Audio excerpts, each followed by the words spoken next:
All right, we got a update on this window ordeal. It went great. The only thing I struggled with was getting this new rubber on the wing window, but got everything in. Window seals. Got the it's all dirty now, but got some paint and painted the panels, and got the new plastic insert for behind this. Ours was all faded out. Got the seat all done up. It's already dusty and dirty, but yeah, the window got new rubbers. Well, I guess I didn't put it on this side. I put it on the other side, so it's one thing left. But I've got to paint these, and I'll just get some black. Well, I get the new seat belts, and I guess I could paint those trim pieces. But yeah, it wasn't as bad as I thought. It went pretty well. So she's all sealed up. Oh, fireplace. I need to fire pit. Anyway, I got our stack retriever in the shop. Old 85 International. It's got the 6.9 IDI. Just fucking loyal. A couple things. When we pick up hay, front end, she picks up a lot. I mean, these front tires, the bottom of the front tires get to about the bottom of the fenders. So there's a weight distribution deal going on. We're gonna slide the back forward about 20 inches, chop the frame, put a better, cross member, because this thing's already been cobbled together. We got this at an auction years and years ago for like $1,500, non-running. Shit, needed batteries, needed fuel, typical IDI. But a few other things. These rear rams, you see right there, they were bent or something, so they've been fixed and rebent over time. So sometimes it won't grab the rear part of the stack very well, and start dropping bales. Like that crack right there, it's got nothing to do with it. Nothing. It's all out. It's this one too, right out there.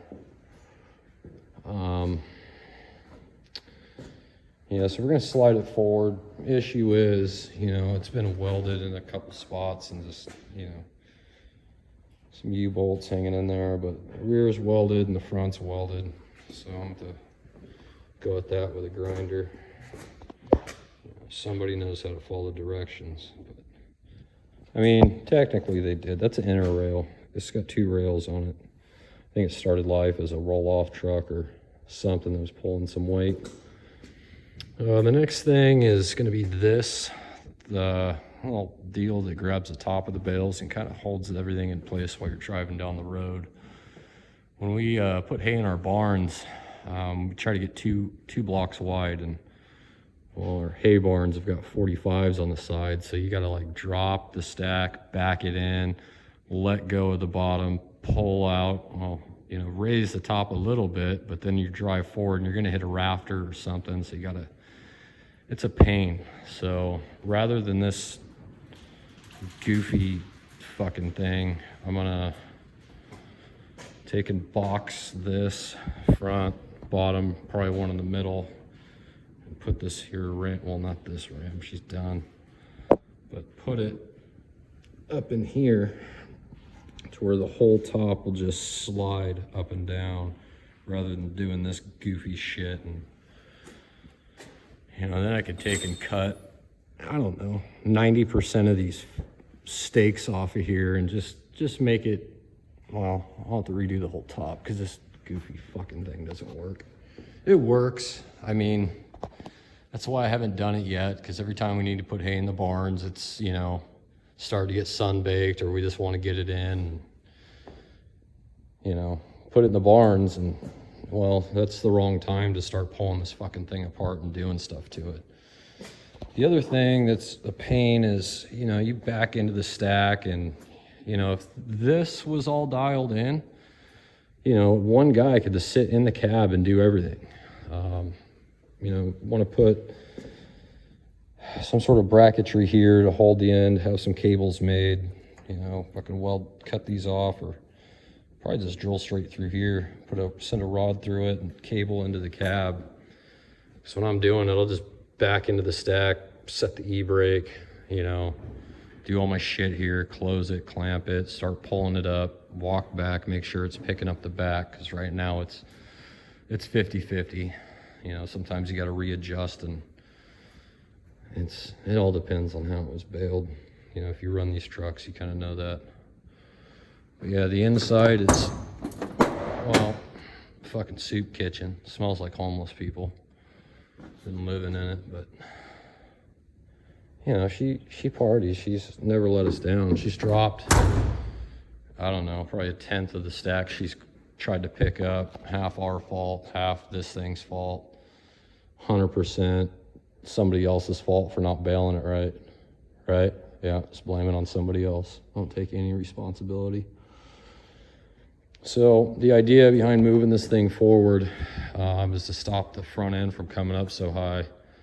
You know, it's fine when you're out in the field grabbing the shit, it's no big deal, but when you're getting into the barn and, you know, you've got just enough room to open up this claw, because it's going to hit a main beam, old redwood beam in the barn in this case. There's just no fucking room. And when this thing picks up, sometimes, you know, it'll tilt one way or another as it's sitting in the air. Even with the e-brake on, it'll kind of walk itself. So it could turn as we're trying to put it down, and it's dangerous in the barn. You know, there's usually a guy in the back watching, trying to back us up right next to it, and you squash him, kill him. Or in, you know, a lot of cases, you're standing right here trying to operate these controls, and there's a fucking wood post here. You can get squashed in there. It's dangerous. So if we move this thing forward, theoretically, you're getting rid of, you know, the little bit of torque wrench action that the backside would have.